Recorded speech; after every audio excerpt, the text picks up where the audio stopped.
هو من اختارك المؤلف، هو من اختارك المؤلف لو المخرج؟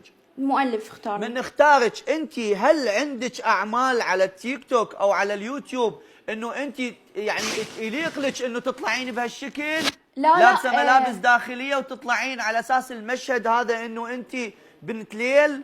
يعني انت لا اختاريتي استاذ، المشهد؟ اني مو اني اختيار المشهد طبعا، لا لكن اني انعرض علي انه اني راح اكون عشيقه بهاي المسلسله، انه اكو عشيقه ثانيه، لكن اني راح البطل راح يكون عشيقته وياي. حلو. ايه. فاني عندي بعد ادوار يعني مشاهد ثانيه لازم كم تتصور. مشهد بعد عندك؟ يعني تقريبا 10 مشاهد. وينهن ما شفناهن؟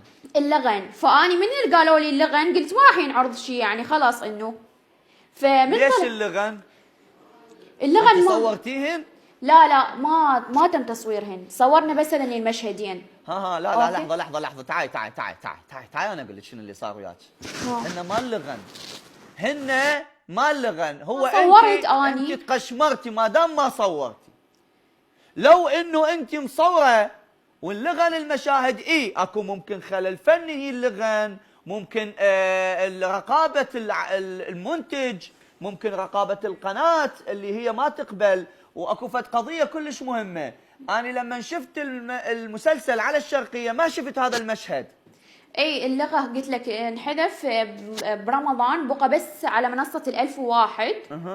اي انعرض هذولي المشهدين. يعني أنا كان عندي ورا هاي المشهد تكملة، يعني عندي تكملة حتى المشاهد يفتهم شنو الوضع. تمثيل. انت ليش ضايجة؟ لا أنا ما ضايجة، بس أنا كمبتدئة من أطلع بهيك دور، يعني عرفت ما عندي أعمال سابقة، فأكيد راح يصير حكي يعني تعليقات. يعني أنت تريدين تقولين للناس أني إذا شافوني المخرجين والكتاب شافوني إنه بهذا الدور راح يتشلبون بي، إنه يلا آية تعاي مصلخة. لا مو مصلخة، يعني أكيد ماكو، إحنا بالدراما العراقية مش شايفين يعني. أنت مطلعيك بقميص النوم شنو؟ أي أوكي، بس أنا مو صلخة. اي اوكي فاهمك. اني بما معناه تمام. يعني انت لابسه قميص نوم هذا بالتعلاقه. هذا يعني هم راح يركزون انه الادوار اللي بيها جرأه تجيبون آية. لا طبعا اني ابرع من هاي الشخصيه صراحه يعني. بس انا قلت لك انا شلت اريد امثل، انعرض علي هذا الشيء يعني بمسلسل الكاتم مع يعني ممثل كبير استاذ غالب جواد، فانا قلت ليش لا ما اجرب وادخل بهاي التجربه. قلت لك كان عندي مشاهد ثانيه، لكن انا انعرض علي يعني انه هاي المشاهد وافقت. اوكي صورت هاي المشاهد، عندي مشاهد ثانيه لازم اكملهن. ايش وقت ورا راس السنه ما جاني اتصال اني ولا قبلها اصلا يعني، فاكتفوا بهاي المشهدين وظهرت بهاي الصوره. زين، انت ما خابرتي الشخص اللي اتصل عليك واللي اتفق وياك، ما خابرتي قلتي له تعال بويا انت وين باقي المشاهد؟ ليش ما صورنا؟ ليش مطلعني بمشهد واحد بتليل ويلا الله وياك؟ لا اني اتصلت هذا بما معناه انه هو انت منصوب عليك.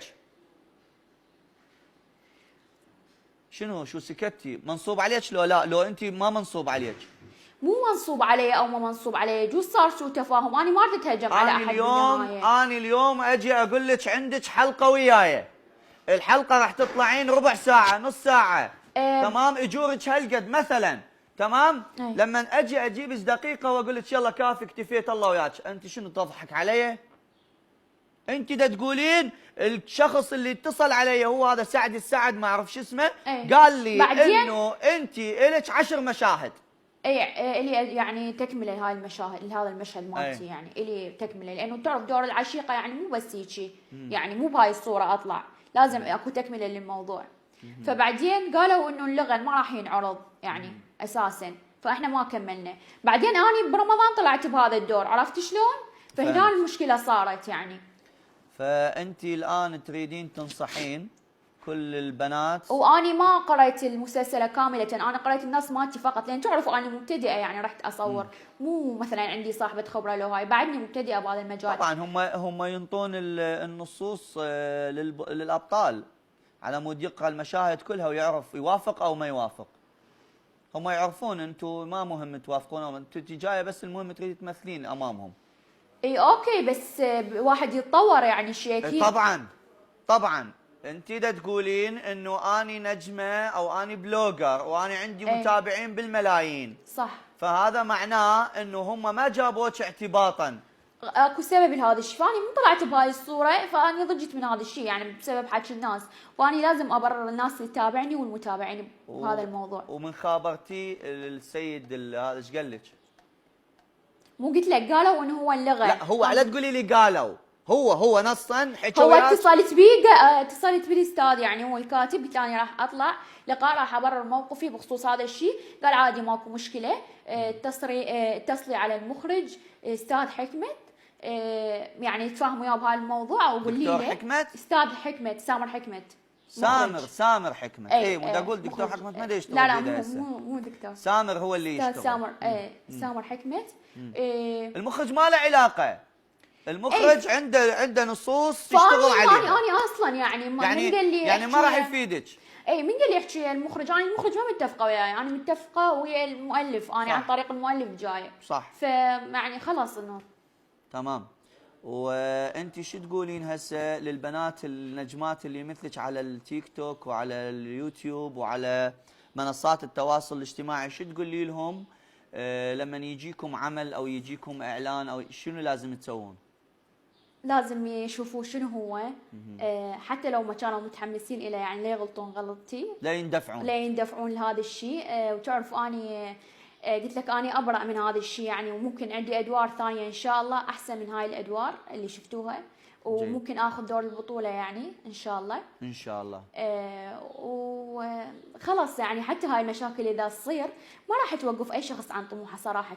طبعا عادي يعني. طبعا يطلع يبرر نجوم كبار طلعوا بادوار ما تليق باسمهم. ماكو شخص ما يغلط يعني. خالد الصاوي طلع بعمارة يعقوبيان يعني شغلته غير عادي، نجم خالد الصاوي هذا. اي فبالنهايه هي الادوار يعني ادوار تمثيليه لا اكثر ولا اقل. عادل امام ياما طلع بادوار لابس ملابس نسائيه وماخذ دور بنيه. صح.